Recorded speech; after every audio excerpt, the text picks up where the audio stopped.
A socially awkward pre-adolescent girl with body image issues, autism, and a fear of growing up is nothing out of the ordinary.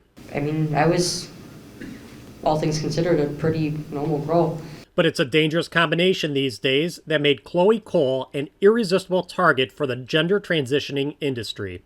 I'm biologically female, but at the age of 12, I started socially transitioning, and after being diagnosed with gender dysphoria at 13,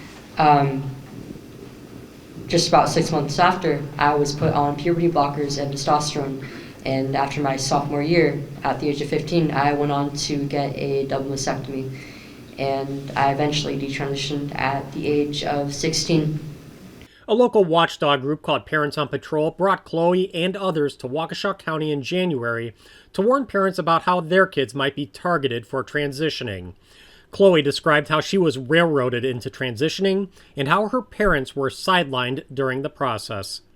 My parents certainly did not push me into this. They were initially cautious and wanted me to refrain from making any permanent medical decisions until I was 18, but they weren't really given a choice.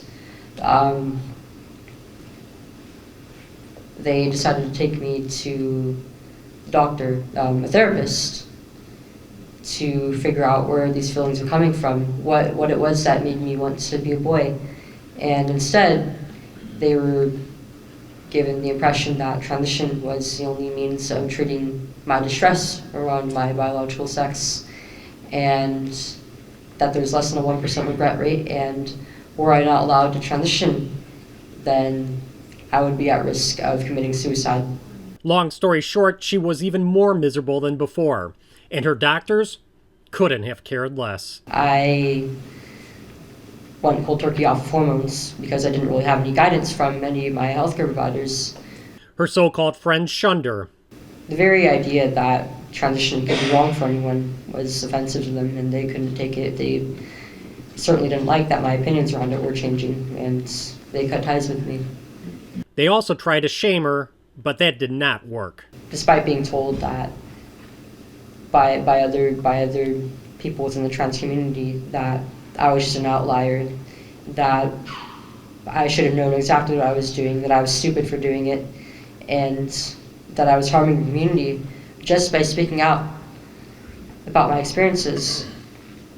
I realized that these were all lies, that there are many other men and women and children out there like me.